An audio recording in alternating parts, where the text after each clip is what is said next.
자리에서 일어나셔서 임재 찬양하시겠습니다.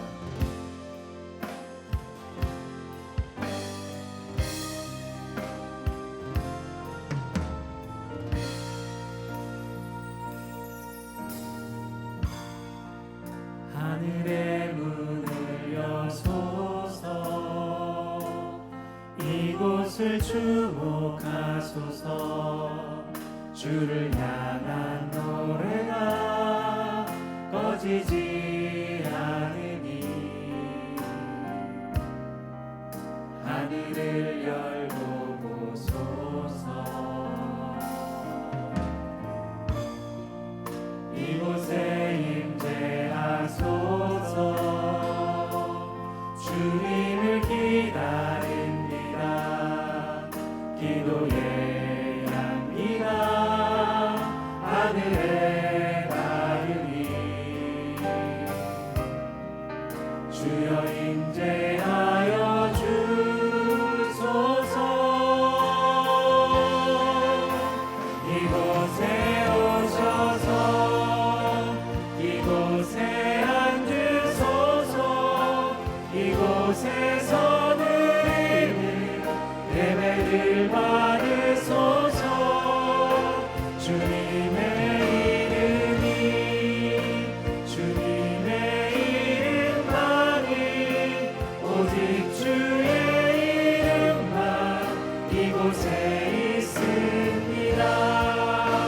이곳에 오셔서 이곳에 앉으소서. 이곳에서 드리는 예배를 받으소서. 주님의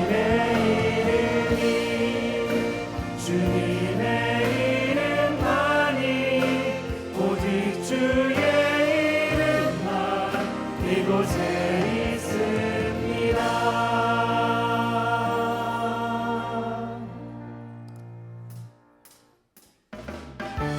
할렐루야. 함께 박수 치시면서 찬양하겠습니다.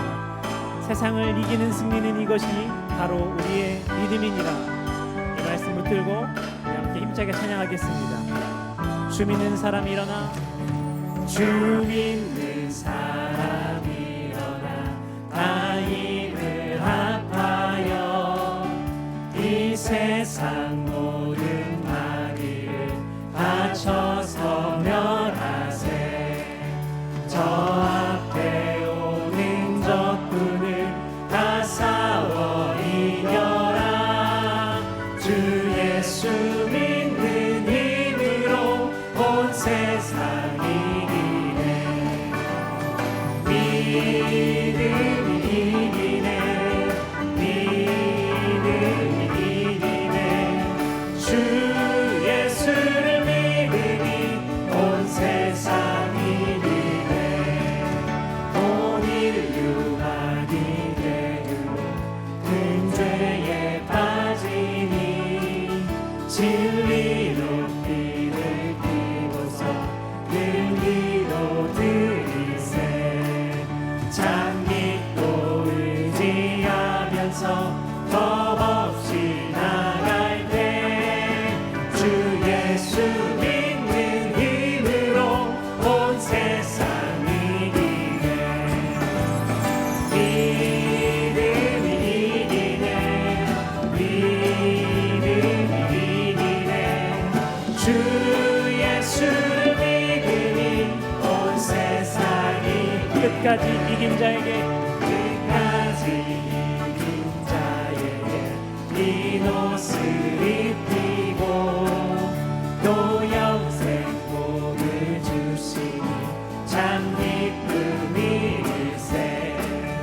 이 어두운 세상 지나서 저 천성 바로로 주 예수 믿는 힘으로 온 세상 이기네.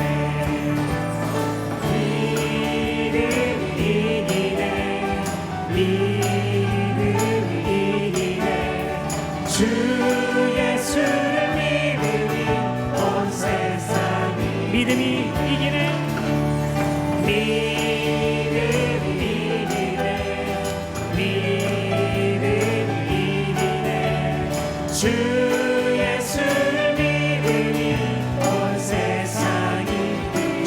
예수를 믿음이 주 예수를 믿음이 온 세상이 아멘. 박수로 하나님을 찬양하겠습니다. 우리를 승리케 하신 하나님 감사합니다. 아멘. 다 같이 자리에 앉으시겠습니다. 계속해서 찬양하겠습니다. 세상의 유혹 시험이 내게 몰려올 때에 나의 힘으론 그것들 모두 이길 수 없네. 거대한 폭풍 가운데 위축된 나의 영혼 어찌할 바를 몰라 헤매이고 있을 때 거짓과 속임수로 가득 찬 세상에서 어디로 갈지 몰라 머뭇거리고 있네. 공중의 권세 잡은 자 지금도 우리들을 실패와 절망으로 넘어뜨리려 하네. 주를 찬양 손을 들고 찬양 전쟁은 나에게 속한 것 아니니. 주를 찬양 손을 들고 찬양 전쟁은 하나님께 속한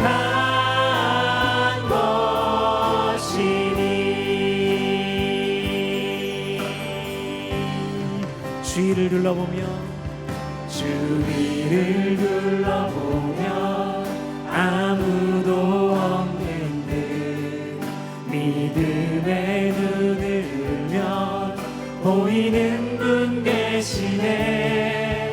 지금도 내 안에서 역사하고 계시는 사망과 어둠의 권세 물리치신 예수님. 주를 찬양 손을 들고 찬양 전쟁은 나에게 속한 것 아니니. 주를 찬양 손을 들고 찬양 전쟁은 하나님께 속한. 한 번 더 선포합시다. 주를 찬양 손을 들고 주를 찬양 손을 들고 찬양 전쟁은 나에게 속한 것 아니니. 주를 찬양 손을 들고 찬양 전쟁은 하나님께 속한 것이. 전쟁은 하나님께 속한 것이니 전쟁은 하나님께 속한 것이. 손들고 한 번 더 찬양하겠습니다.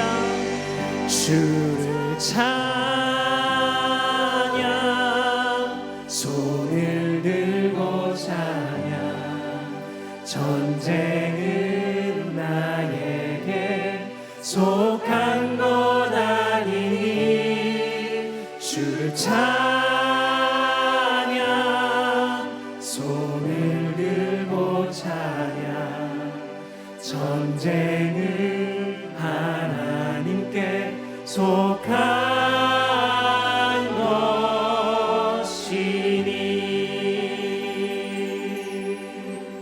아멘. 이 시간에 함께 기도하겠습니다. 주님, 그렇습니다. 나에게 닥친 시험, 그것을 이기려고 스스로 노력하는 것이 아니라 그 모든 시험을 이기시는 하나님께 우리의 시선을 두길 원합니다. 이 예배가 그런 예배가 되길 원합니다. 주님, 우리의 시선을 주님께 두게 도와주십시오. 오늘 드려지는 이 예배와 말씀 전하신 목사님을 위해서 함께 기도하도록 하겠습니다. 주를 찬양, 손을 들고 찬양. 전쟁은 나에게 속한 것 아니니. 주를 찬양, 손을 들고 찬양. 전쟁은 하나님께 속한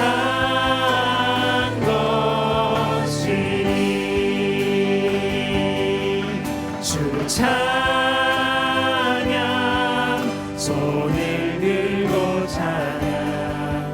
전쟁은 나에게 속한 것 아니니.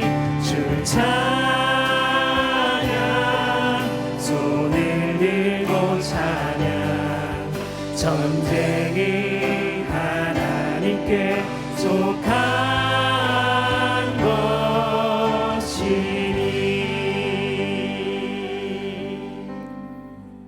사랑과 은혜가 많으신 하나님, 주님의 눈길과 마음이 머무는 아름다운 산성교회에서 복된 주일 하나님 앞에 마음껏 예배드리고 찬양하게 하시니 감사드립니다.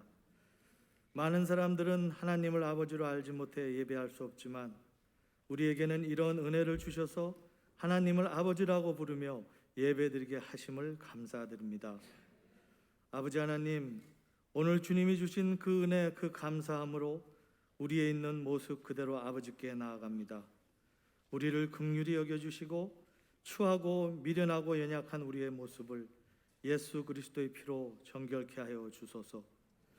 올 한 해도 코로나로 인하여 고난의 긴 터널을 지나가고 있습니다. 하지만 오늘은 특별히 찬양될 예배 가운데 서게 하시어 마음과 힘을 다해 주님을 찬양케 하시니 더욱 감사합니다. 어둠이 깊을지라도 새벽이 오듯이 이제 다시 우리 산성 공동체가 흩어져 예배드림을 넘어 성전에 모여 온전히 예배드리게 하시어 주께서 모든 영광, 존귀와 권세를 받아 주소서.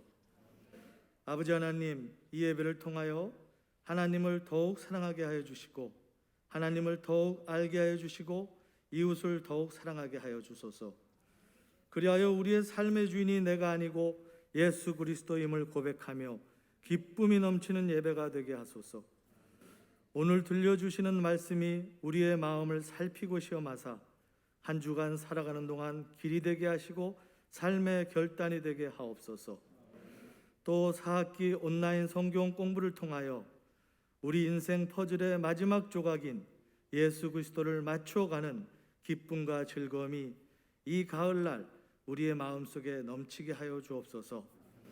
하나님 아버지, 오늘 말씀을 전하시는 목사님 영육간의 강건함과 성령의 기름 부음을 허락하소서. 이 어둡고 하나님을 부정하는 시대 담임 목사님을 지켜주시어 그리스도의 온전한 사랑과 탁월한 영적 리더십을 주시어 산성 공동체를 통하여 주의 뜻을 이루어가게 하소서. 오늘 이 시간 언제나 우리 마음속에 살아계신 하나님께서 우리의 모든 간구를 들어주셨음을 믿으며 이 모든 말씀 우리 주 예수 그리스도 이름 받들어 기도드리옵나이다. 아멘.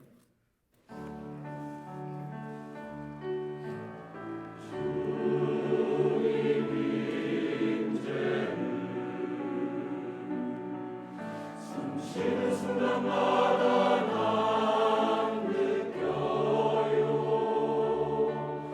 아침마다 해가 뜸을 아는 것처럼 나의 기도 들으심을 아는 아멘. 함께 찬양하시겠습니다.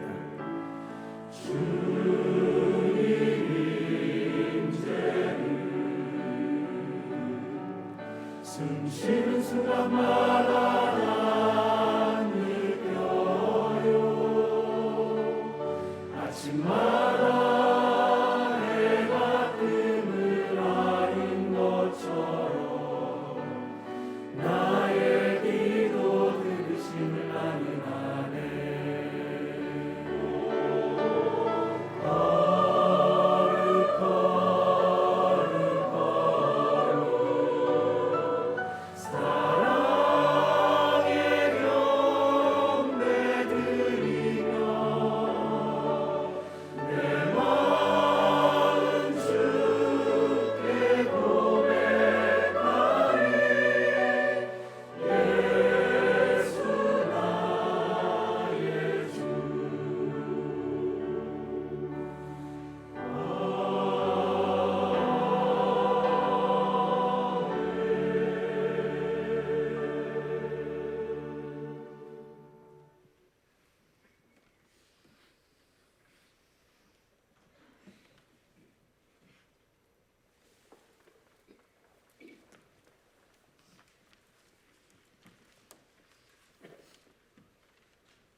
예수 의지하여 죄악 벗어버리네 안위 받고 영생 얻는 주께 모두 얻었네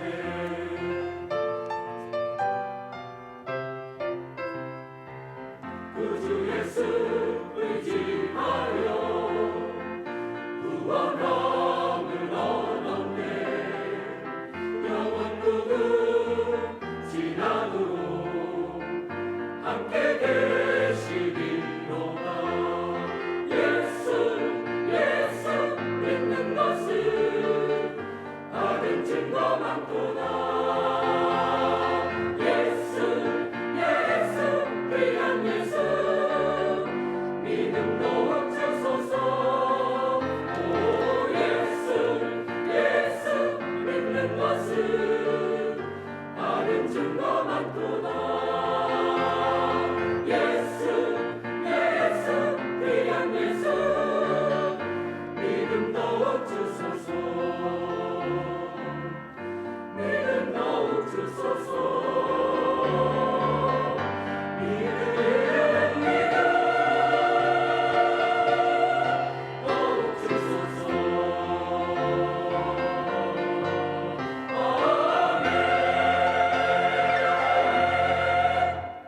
아멘. 귀한 찬송 감사합니다.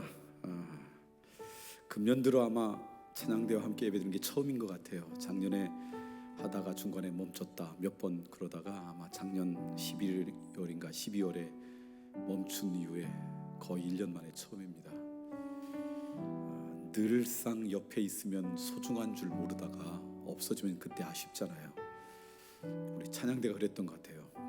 근데 오랫동안 그 빈 공간을 이렇게 채우니까 다른 때 예배도 좋지만 이렇게 함께 예배하는 게 훨씬 좋은 것 같습니다. 저만의 마음인가요? 여러분들도 그렇죠. 그러면서 무슨 생각이 들었냐면 사람도 그렇고 그 무엇이든 간에 당연한 것 하나도 없다고 옆에 있을 때 살아야 되겠다고 사라진 다음에 후회하지 말고 한 주일 동안 그런 작은 것에 감사할 줄 아는 마음이 우리 가운데 있으면 얼마나 좋을까라는 생각을 해보았습니다. 그리고 우리 12시 예배도 보니까 평소보다 좀 더 많이 오신 것 같아요. 오랜만에 오신 분들이 계실 것 같아요. 그런 분들은 이곳에 드린 예배가 또 조금 다른 분들과 좀 다를 것 같습니다. 조금 더 은혜를 향한 갈망이 더 커질 것 같아요. 그리고 늘 매주 드리던 분들도 주일 예배 너무 익숙해지지 말고 예배 드릴 때마다 늘 새로워지는 은혜가 있길 소망합니다. 이곳에서 예배 드리는 분들보다 가정에서 영상으로 예배 드리는 분이 훨씬 많습니다. 예배가 마치고 나면 몇 부 예배에 몇 사람이 접속을 해서 동시에 예배 드렸습니다. 그것들이 이제 주일 오후면 저한테 이렇게 올라오는데 보면 아직도 이곳에서 예배 드리는 분보다 물론 영상으로 예배 드리는 분이 다 우리 교회 교우라고는 생각지 않습니다. 또 멀리서도 예배 드리고 조금 전에도 예배 드리기 전에 제가 카톡을 받았는데 미국에서 보낸 거예요. 그분들은 토요일 저녁에 우리 교회 예배를 드린 거예요. 그러면서 그 받은 은혜를 이렇게 저한테 이렇게 적어가지고 보내셨더라고요. 그러니까 멀리서 듣는 분도 계시겠지만 아직도 우리 교우들 가운데 가정에서 예배드리는 분이 굉장히 많으실 것 같습니다. 여러분의 그 예배의 자리도 익숙한 자리가 아니라 늘 새로운 은혜의 자리가 되었으면 좋겠습니다. 그런 마음으로 이 시간 함께 우리의 믿음을 찬양으로 고백합니다. 요동치는 세상 가운데 변하지 않는 진리가 있는데 나를 눈동자처럼 사랑하시는 하나님의 사랑입니다. 그것이 제 믿음입니다. 그런 마음으로 고백합니다. 하나님의 사랑 변치 않습니다.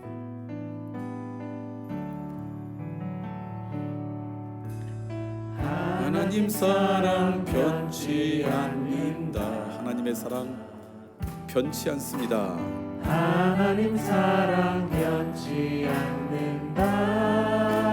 세상 다 변하고요. 세상 다 변하고 날 버린다 해도 날 버린다 해도 하나님의 사랑은 변치 않습니다. 하나님 사랑 변치 않는다. 오른손을 여러분의 가슴에 대고 스스로를 축복합니다. 하나님 내 길 인도하신다. 그렇습니다. 하나님께서 나의 길을 인도하시죠.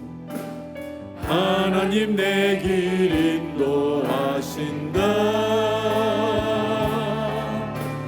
나의 가는 길 다 주님께 있으니 하나님 내길 인도하신다. 우리를 자녀 삼아 주신 하나님께 감사함을 드립니다. 교회 소식을 함께 나눌까요? 주보 4쪽부터 주보를 참고해 주시면 좋겠습니다. 6쪽에 보면 지난주에 광고했던 온라인 성경 공부가 다음 주부터 개강됩니다. 아직 신청하지 않으신 분들 자세히 읽어보시고 일주일에 작은 성경 공부, 짧은 성경 공부는 30분만 일주일에 내시면 되고요. 긴 성경 공부도 일주일에 2시간만 내면 됩니다. 보통 1시간만 내도 성경 공부를 할 수가 있습니다. 여러분 이른 시대에 일주일에 한 번쯤 일상 가운데 하나님의 말씀을 다시 한번 본다는 것 소중하다고 생각되는데요. 참여해 주시면 좋겠고요. 5쪽에는 이번 주부터 모집하는 것입니다. 21명만 모집한대요. 우리 자녀들을 기르는 부모님들을 위한 가정 세미나인데요. 읽어보시고 여러분 관심 있는 분들을 신청해 주시면 좋겠습니다. 다른 광고는 주보를 참고해 주시면 좋겠고요. 새로 오신 분들, 계속해서 출석은 했지만 등록하지 않으신 분들은요, 예배 마치고 나가시면서 오른편 건물 1층 맨 안쪽에 가면 웰컴홀이 있습니다. 꼭 들려주시면 좋겠고요. 한 주일 동안 목회자의 기도가 필요하신 분이 있다면 예배 마치고 나가시면서 오른편 등나무 밑에 가시면 목사님들이 계십니다. 기도의 제목을 함께 나누고 기도하실 수가 있습니다. 지난 2주 동안은 감사에 대한, 감사절에 대한 말씀을 나눴습니다. 금년 말까지 20번에 걸쳐서 출애굽기를 광야 길이 되다라고 하는 시리즈로 말씀을 나누는데 오늘이 그 13번째입니다. 방향만 맞으면 하나님께서는 홍해도 가르십니다 라는 말씀인데요, 출애굽기 14장에 있는 말씀입니다. 21절부터 25절까지 말씀을 드라마 바이블로 함께 읽도록 하겠습니다.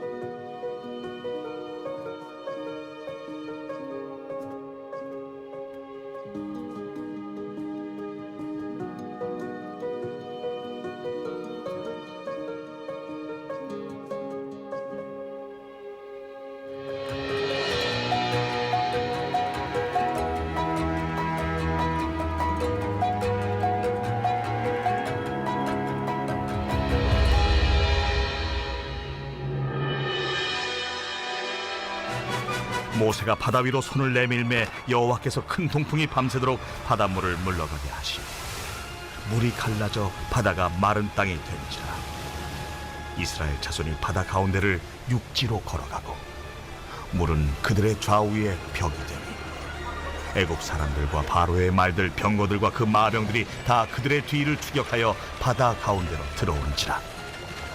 새벽에 여호와께서 불과 구름 기둥 가운데서 애굽 군대를 보시고 애굽 군대를 어지럽게 하시며 그들의 병거 바퀴를 벗겨서 달리기가 어렵게 하시니 애굽 사람들이 이르되 이스라엘 앞에서 우리가 도망하자. 여호와가 그들을 위하여 싸워 애굽 사람들을 치는도다. 아멘. 지금 우리가 출애굽기를 이렇게 보고 있는데 이 출애굽기의 주제, 이 출애굽기 전체를 흐르는 핵심적인 어떤 주제가 있다면 하나님의 인도함을 받고 그 인도함에 따라 하나님과 동행하는 인생, 그게 이제 출애굽기의 주제라고 이야기할 수가 있습니다. 노예 생활하던 그들에게 하나님께서 꿈을 주셨습니다. 소망을 주셨습니다. 그리고 그 꿈에 따라 그들을 구원하셨어요. 출애굽한 거죠. 그리고 광야 기간 동안에, 광야라는 곳이 길이 없는 곳이잖아요. 어디로 나아가야 될지 모를 때 하나님의 인도하심을 받아 그 인도하심에 순종하면서 하나님과 동행해서 하나님께서 약속하신 언약의 땅, 하나님께서 예비하신 그 가나안 땅에 들어가는 여정, 이게 이제 출애굽의 여정이죠. 근데 무대만 바꾸어 놓으면 이게 출애굽한 애굽으로부터 나온 사람들만의 이야기 아니라 오늘 우리들의 삶의 이야기일 수가 있습니다. 이 땅 가운데 우리가 살아가면서 내가 예상한 대로, 내가 예측한 대로, 내가 계획한 대로만 우리의 인생이 펼쳐지는 게 아니죠. 광야 같은 그런 삶이 우리 가운데 펼쳐집니다. 그때 어떤 사람, 어떤 인생이 지혜로운 인생인가? 하나님의 인도하심을 받고 하나님과 동행하면서 그 광야를 헤쳐나가고, 그래서 그 광야가 길이 되는 인생이, 그게 하나님께서 기뻐하시는 인생이 아닐까. 그래서 그 시리즈를 여러분과 함께 나누고 있는 것입니다. 자, 그런데요, 하나님의 인도함을 받는 삶, 그것이 그래서 우리 그리스도인들의 어떤 소망인데, 하나님의 인도함을 받는 삶이라고 이야기할 때 종종 애매모호할 때가 있습니다. 무엇이 하나님의 인도함을 받는 삶인지. 어떤 선택 앞에 어떤 상황 가운데 있을 때 하나님의 인도하심을 받는데 그게 명확하면 좋을 텐데 어떨 때는 명확할 때가 있죠. 내가 생각해도, 내 주변의 사람이 생각해도, 또 영적인 지도자의 조언을 받아도 이게 명확합니다. 이럴 때는 아무 문제가 없는데 약간 애매모호하게 어떤 삶이 하나님의 인도함을 받는 삶이에요? 라고 느껴지고 또 그런 고민과 갈등 가운데 처할 때가 생각보다 많습니다. 저는 그런데 여러분은 안 그러세요? 어떤 게 하나님의 인도하심인지 그런 고민될 때가 있어요. 그런데 그러다 보니까 사람들이 갖고 있는 일반적인 생각이 있습니다. 조금 더 단순하게 생각해서 하나님의 인도하심은 내가 처한 상황 가운데서 길이 열리면, 문이 열리면, 상황이 변해서 내 앞에 길로 나타나면 이것을 하나님의 인도하심이라고 여기며 순종하며 살아가는 거예요. 그래요. 하나님은 때로는 막힌 문을 여시는 분이세요. 막힌 길을 여시는 분이 우리 하나님이세요.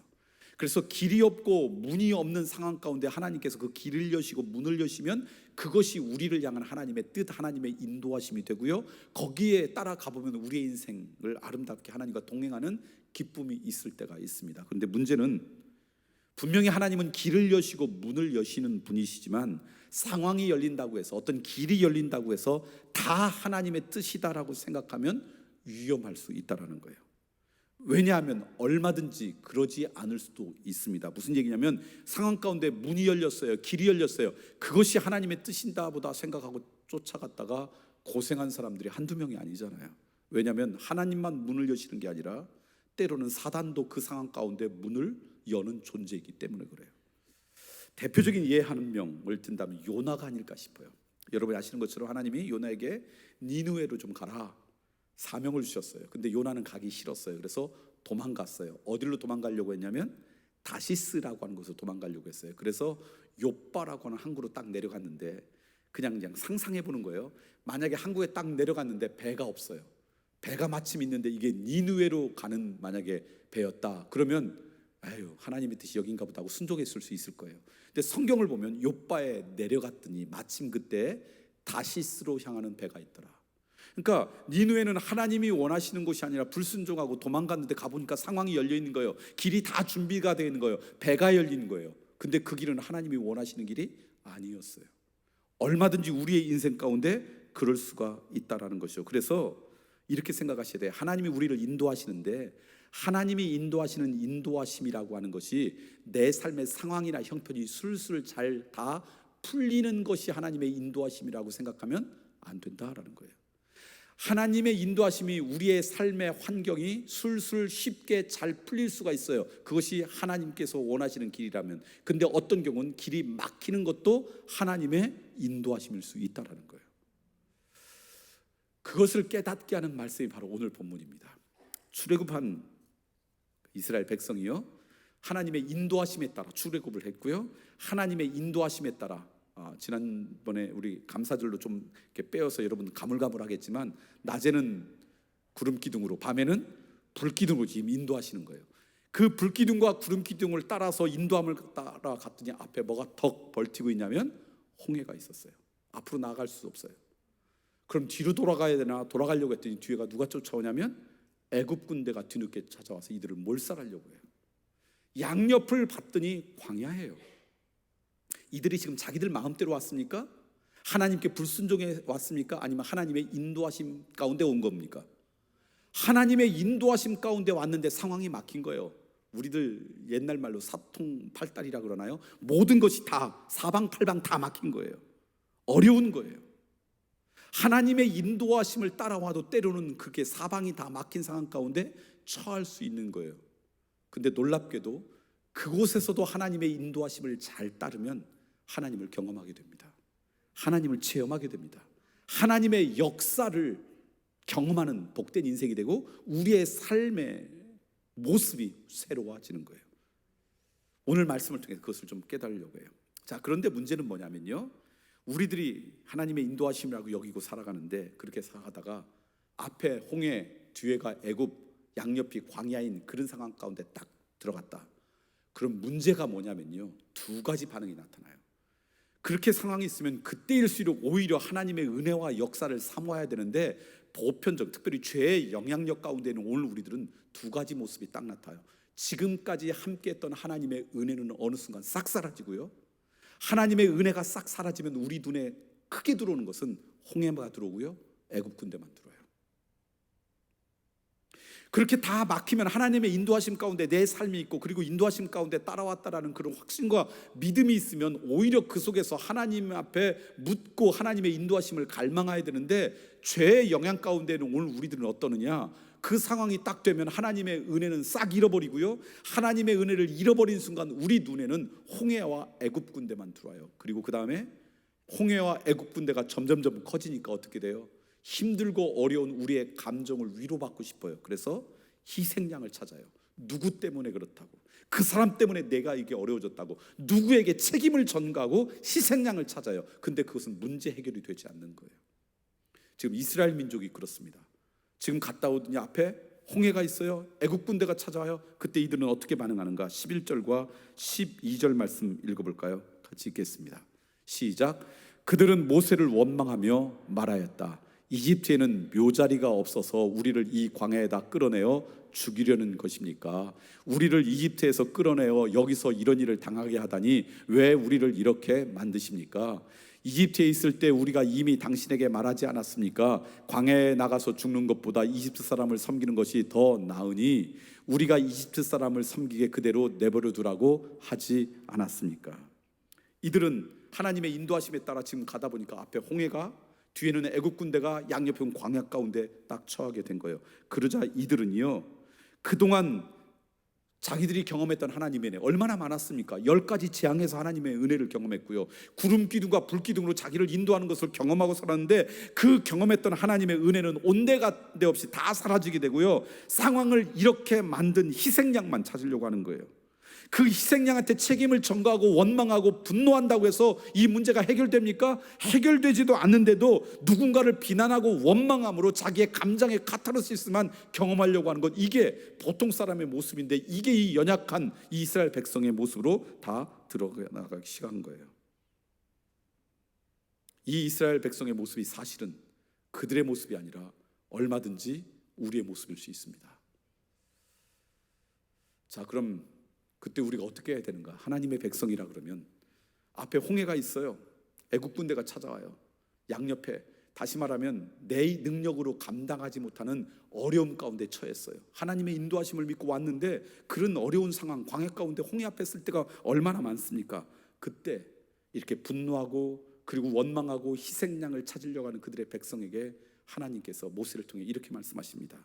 바로 오늘 광야 가운데 우리가 그 상황 가운데 처했을 때 우리에게 주는 하나님의 조언이라고 생각하시면 돼요. 13절과 14절 말씀입니다. 함께 읽겠습니다. 시작. 모세가 백성에게 이르되 너희는 두려워하지 말고 가만히 서서 여호와께서 오늘 너희를 위해 행하시는 구원을 보라. 너희가 오늘 본 애굽 사람을 영원히 다시 보지 아니하리라. 여호와께서 너희를 위하여 싸우시리니 너희는 가만히 있을지어다. 애국 군대만 크게 보여요. 홍해만 크게 보여요. 광야만 크게 보여요. 누군가 희생양을 찾아가지고 서로 그냥 헐뜯고 원망하고 저주하고 분노하고 방황하고, 그게 문제 해결이 아니라는 거예요. 그때 뭐 하라는 거예요?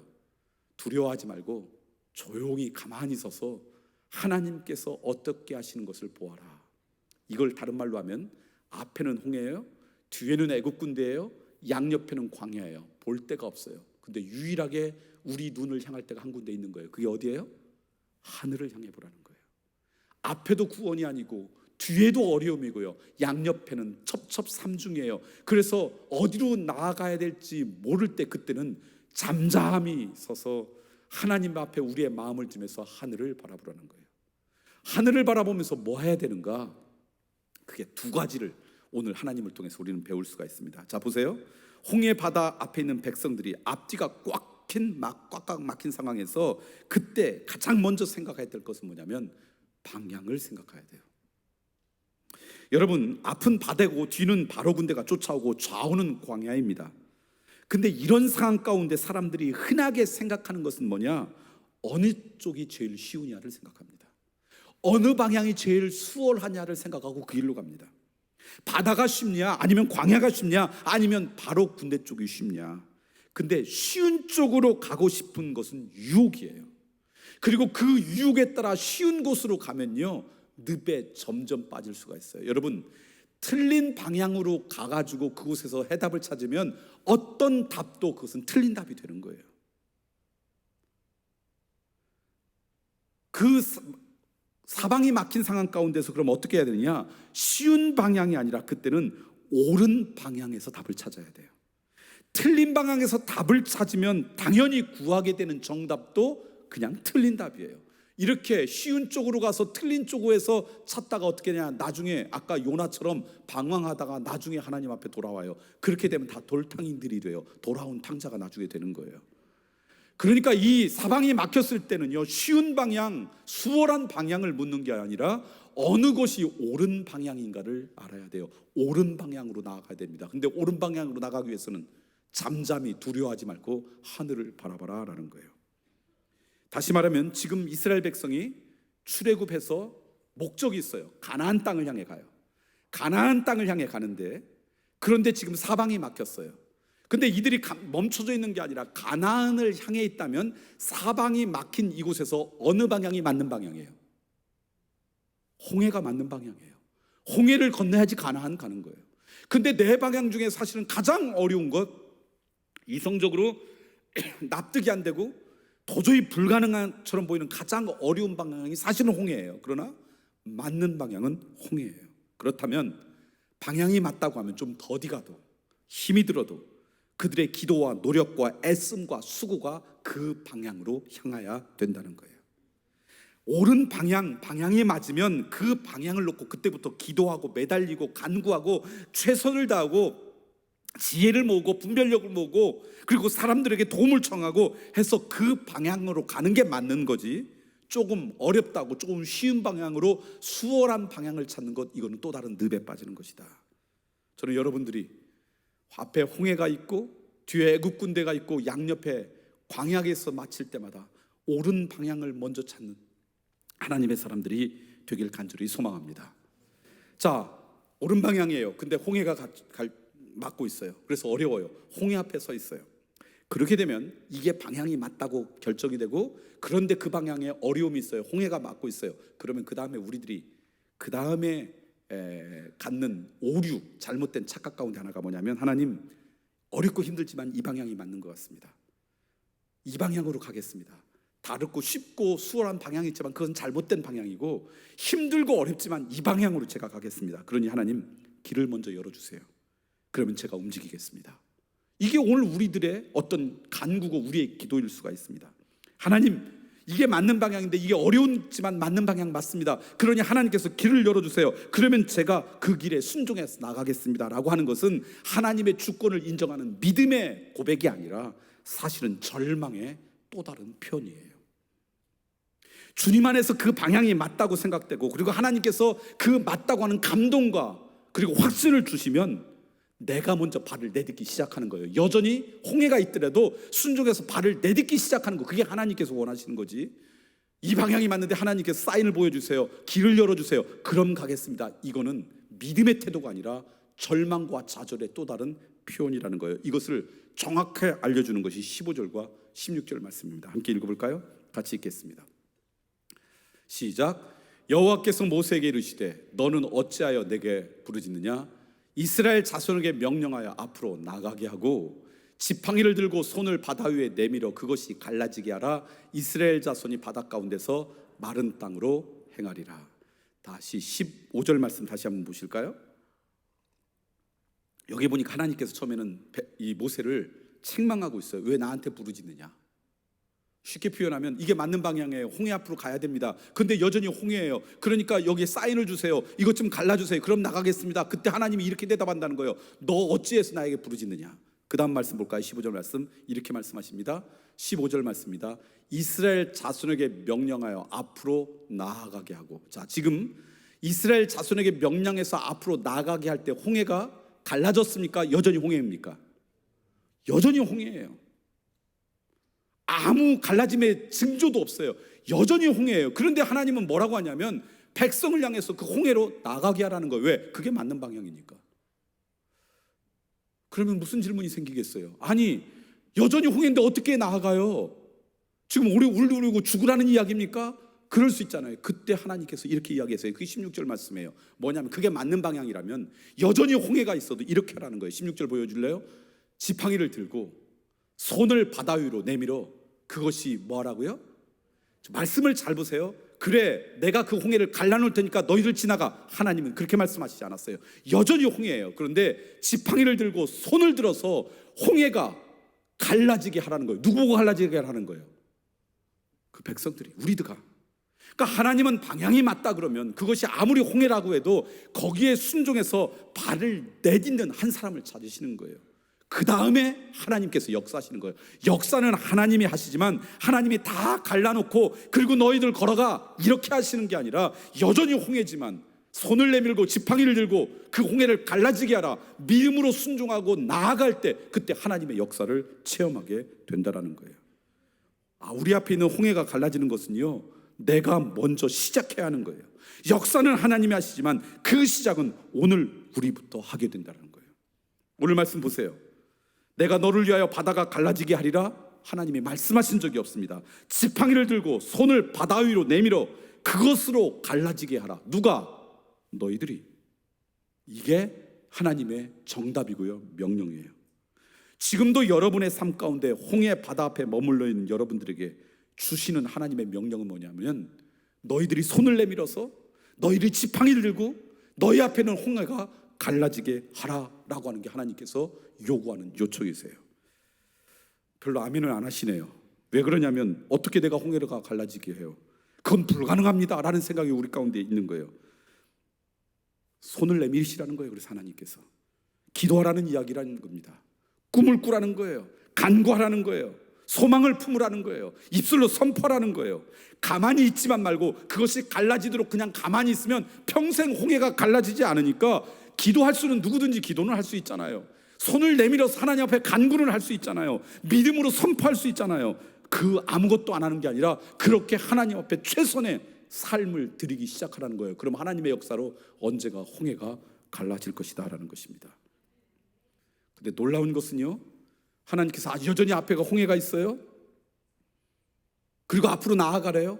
그때 하나님께서 어떻게 하시는가?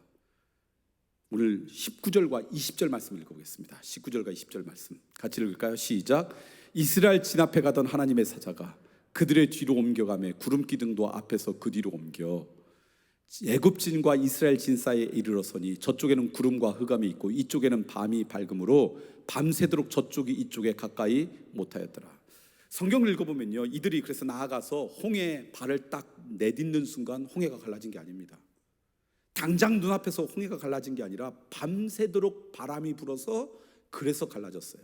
그러니까 우리 앞에 있는 홍해가 하루아침에 갈라지는 게 아니에요. 때로는 한 달이 걸릴 수도 있고 1년이 있을 수도 있고 10년이 걸릴 수도 있어요. 믿음으로 발을 내딜 때 어느 날 하나님의 때 하나님의 역사로 하나님의 홍해가 갈라지는 거예요. 오랫동안 시간이 필요한 거예요. 그런데 문제는 뭐냐면 지금 이들에게 앞에 홍해만 있는 게 아니라 뒤에 누가 있어요?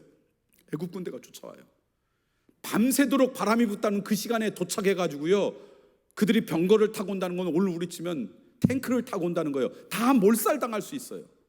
당장 눈앞에 홍해가 갈라지지 않으니까. 홍해가 갈라지도록 믿음으로 나아갈 때도 갈라지는데 시간이 필요했어요. 그때 하나님이 어떻게 하셨나 봤더니 앞에 있던 구름 기둥을 뒤로 옮기셨어요. 그래서 애굽 군대가 앞으로 나아가지 못하도록 보호하셨어요. 앞에는 여전히 밝게 하셔서 홍해를 가르는 걸 사람들이 목도하면서 그거에 대한 소망을 잃어버리지 않도록 하신 거예요. 오늘 말씀을 읽고 묵상하다 제가 무슨 생각이 들었냐면 이날 밤 하나님은 무척 바쁘셨겠다.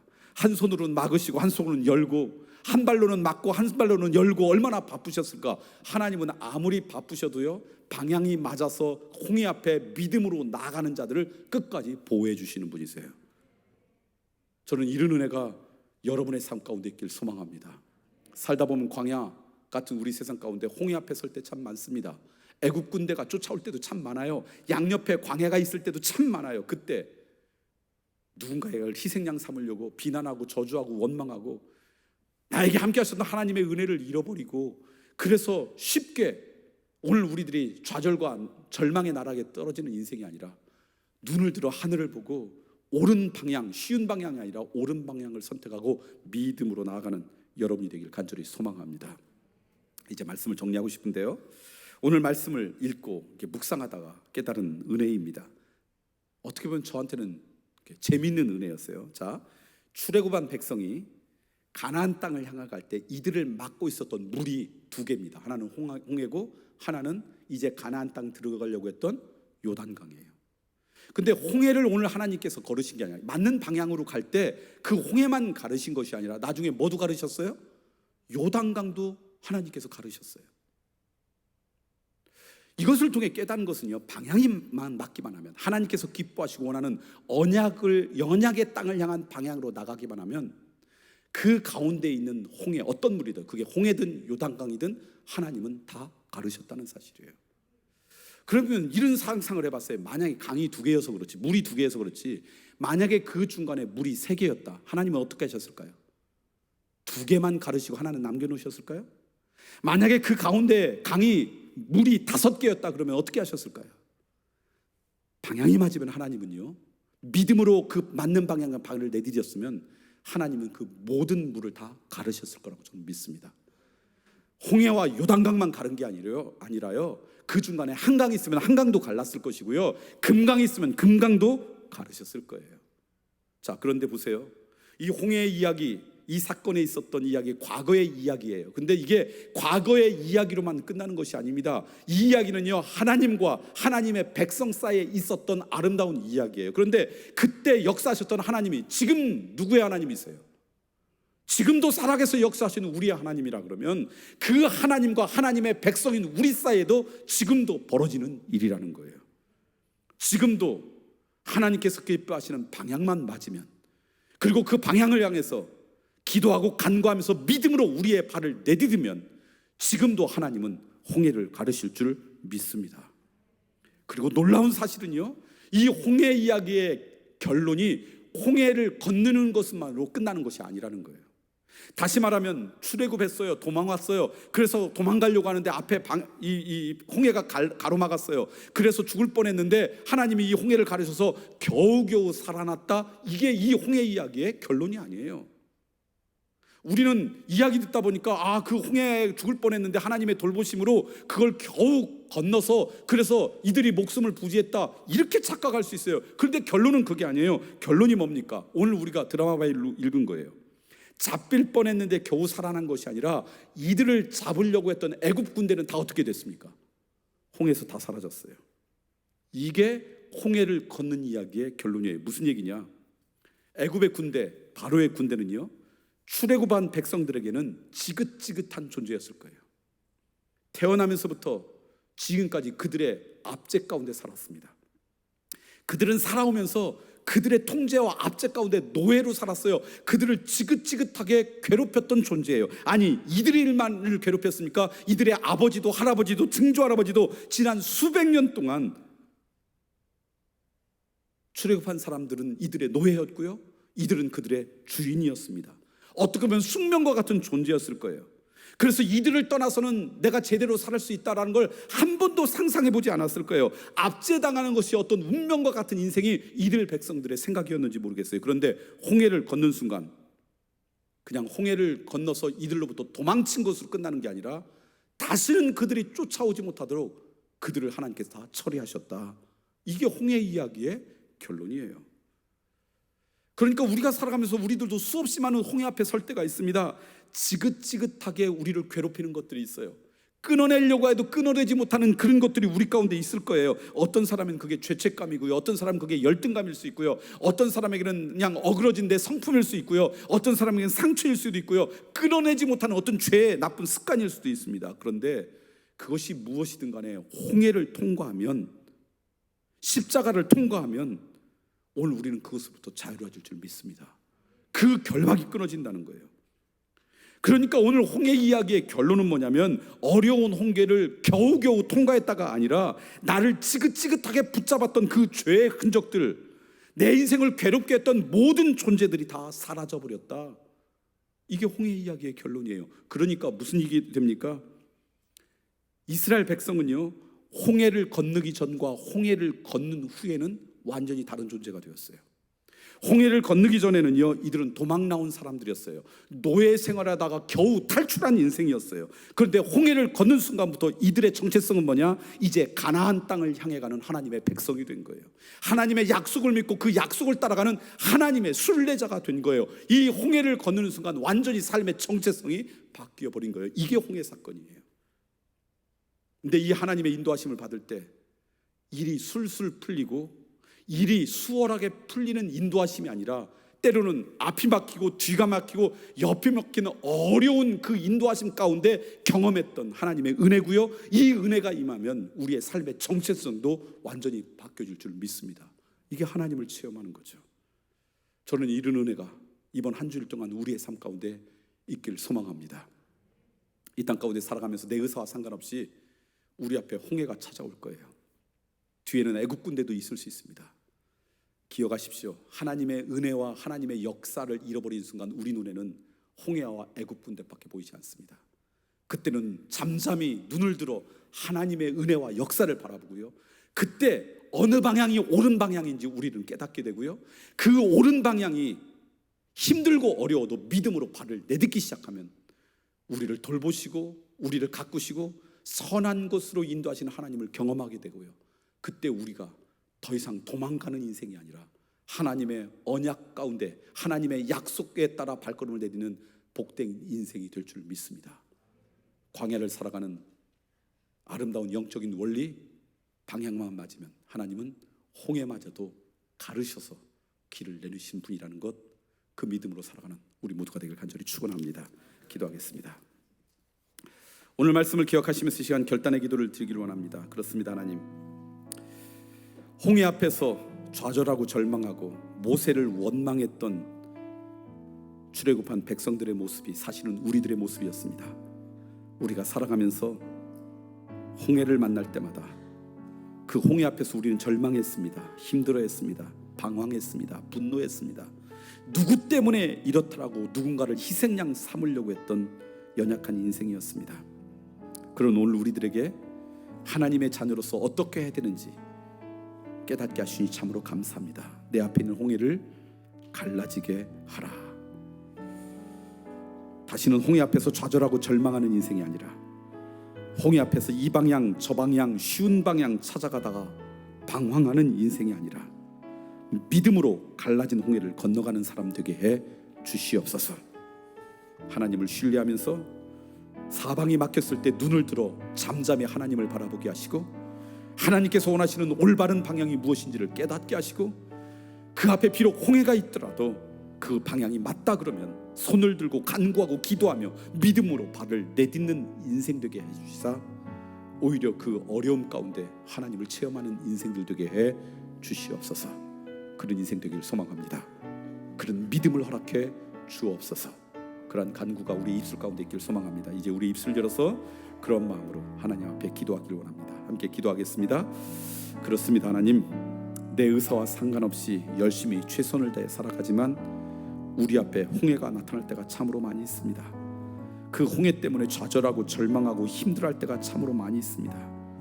안타깝게도 이스라엘 백성처럼 홍해 앞에서 홍해와 애굽 군대만 바라보고 하나님의 은혜와 역사를 잊었던 적이 참으로 많이 있었던 연약한 인생이었음을 이 시간 고백합니다. 아니 심지어 누구 때문에 이렇다고 누군가를 희생양 삼으려고 했던 정말 죄악 가운데 있던 인생이 오늘 우리들이었음을 고백합니다. 주님, 오늘 말씀을 통해 우리를 새롭게 빚어 주시옵소서. 이 말씀이 우리의 삶의 진리가 되게 해 주옵소서. 손을 두고 지팡이를 들어 내 앞에 있는 홍해를 갈라지게 하라라고 명령하신 하나님의 음성을 듣는 인생 되게 해 주시옵소서. 그래서 더 이상 홍해 앞에 좌절하고 절망하는 인생이 아니라 이 방향 저 방향으로 방황하는 인생이 아니라 믿음으로 기도 가운데 갈라진 홍해를 건너가는 사람들 다 되게 해 주시옵소서. 날마다 그 믿음으로 걸어가는 복된 인생이 되어 방향만 맞으면 하나님은 홍해마저도 가르시는 것을 체험하는 인생들 되게 해 주시옵소서. 예수 그리스도의 이름으로 기도드리옵나이다. 아멘.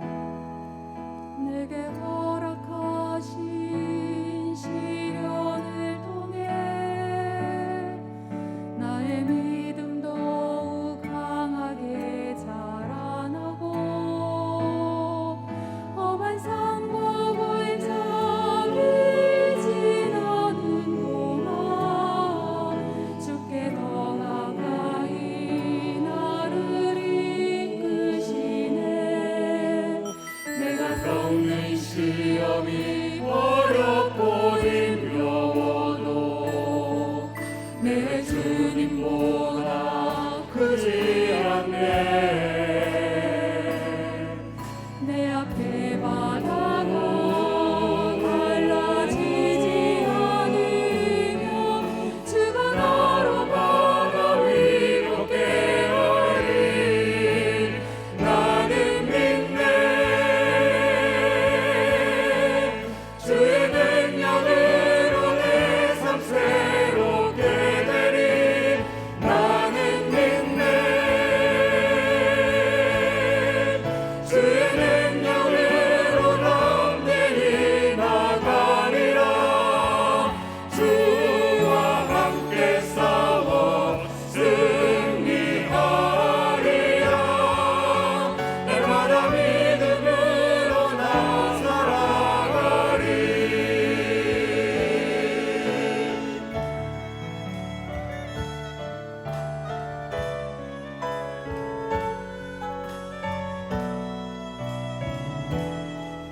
내가 겪는 시험이 어렵고 힘겨워도 내 주님보다 크지 않네. 내 앞에 바다가 갈라지지 않으며 주가 나로 바다 위 걷게 하리 나는 믿네.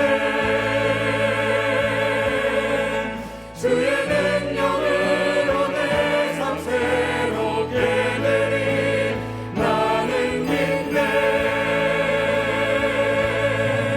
주의 능력으로 담대히 나가리라. 주와 함께 싸워 승리하리라. 날마다 믿음으로 나 살아가리 나는 믿네. 주의 능력으로 내 삶 새롭게 되리 나는 믿네. 주의 능력으로 담대히 나가리라. 주와 함께 싸워 승리하리라. 날마다 믿음으로 나 살아가리. 날마다 믿음으로 나 살아가리.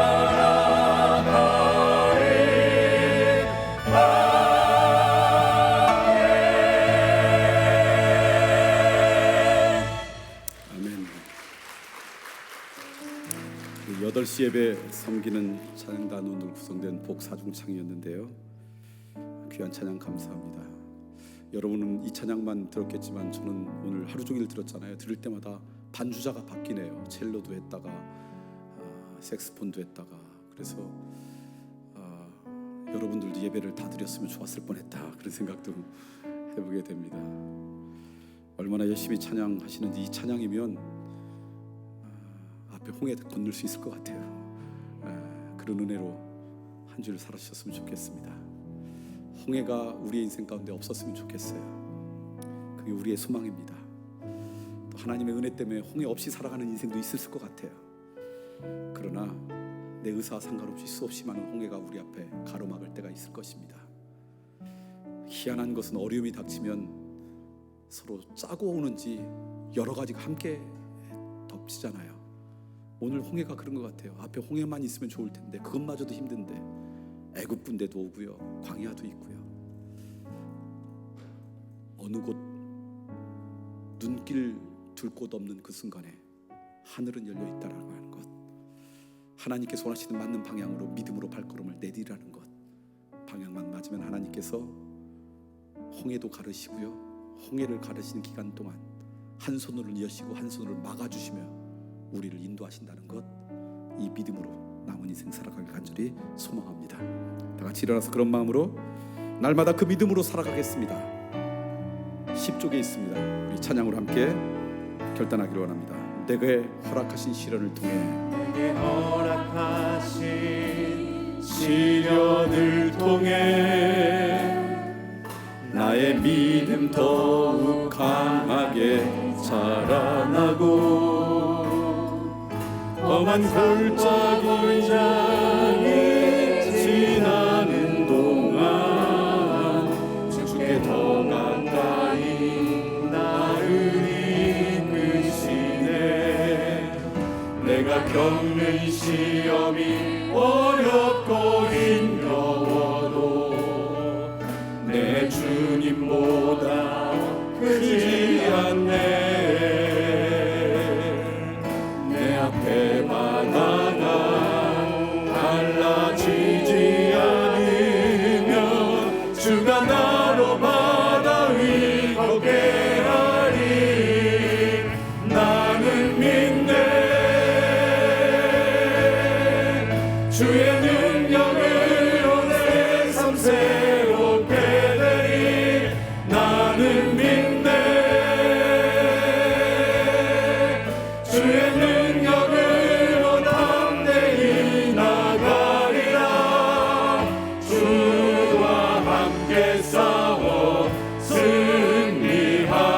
승리하리라. 날마다 믿음으로 나 살아가리. 찬양을 하다 보니까요, 이 찬양의 고백 가운데 정말 귀한 고백, 오늘 말씀에 딱 맞는 고백이 있네요. 내가 겪는 시험이 어렵고 힘들어도 홍해와 같더라도 내 주님은 그보다 어떠시다고요? 더 크다고. 이 믿음으로 믿음의 발걸음을 내딛는 우리 모두가 되길 소망합니다. 그 소망으로 다시 한번 찬양할까요? 내가 겪는 시험이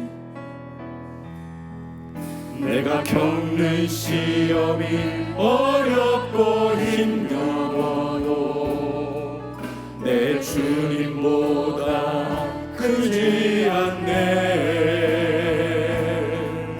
내 앞에 바다가 갈라지지 않으면 주가 나로 바다 위 걷게 하리. 나는 믿네. 주의 능력으로 내 삶 새롭게 되리. 나는 믿네. 주의 능력으로 담대히 나가리라. 주와 함께 싸워 승리하리라. 날마다 믿음으로 나 살아. 우리 목소리로만 고백합니다. 나는 믿네. 나는 믿네. 주의 능력으로 내 삶 새롭게 되리. 나는 믿네. 주의 능력으로 담대히 나가리라. 주와 함께 싸워 승리하리라. 날마다 믿음으로 나 살아가리.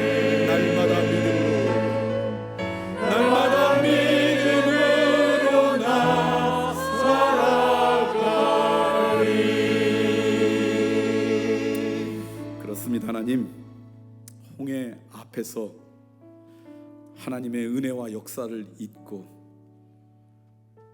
홍해와 애굽 군대만 바라보고 좌절하고 절망하고 누군가를 희생양 삼아 원망하고 저주하고 방황했던 연약한 인생이 이곳에 있습니다. 주님, 오늘 말씀을 통해 광야를 지나며 그 광야 가운데 길이 되는 영적인 원리를 깨닫게 해주시니 참으로 감사합니다.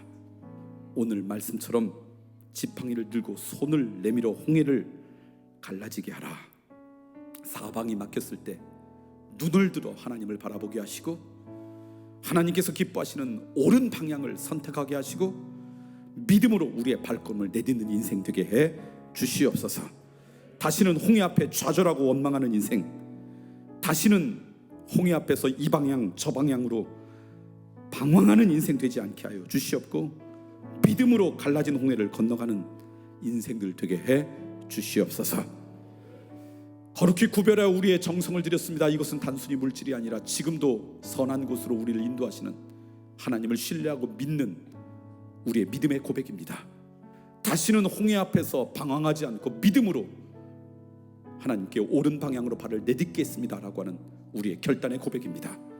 기쁨으로 받아주시사 한 주일 동안 홍해 앞에 방황하지 않도록, 애굽 군대에 쫓기는 인생 되지 않도록, 홍해를 건너 이제 하나님의 언약의 땅을 향해 하나님의 약속을 통해 걸어가는 순례자들이 될 수 있도록 우리를 지켜주시고 보호하여 주시옵소서. 이제는 이 땅 가운데 찾아오셔서 죽음마저도 가르시고 부활하시사 오늘 우리의 영원한 생명이 되어주신 예수 그리스도의 그 크신 은총과 하나님의 놀라우신 사랑하심과 성령님의 그 감동하심이, 방향이 맞으면 하나님께서는 홍해도 가르심을 믿고 그 믿음으로 우리의 발걸음을 내딛는 하나님의 거룩한 자녀들 위해, 이들이 걸어갈 그 복되고 아름다운 인생 위해 지금부터 영원히 함께 하시길 간절히 축원하옵나이다. 아멘.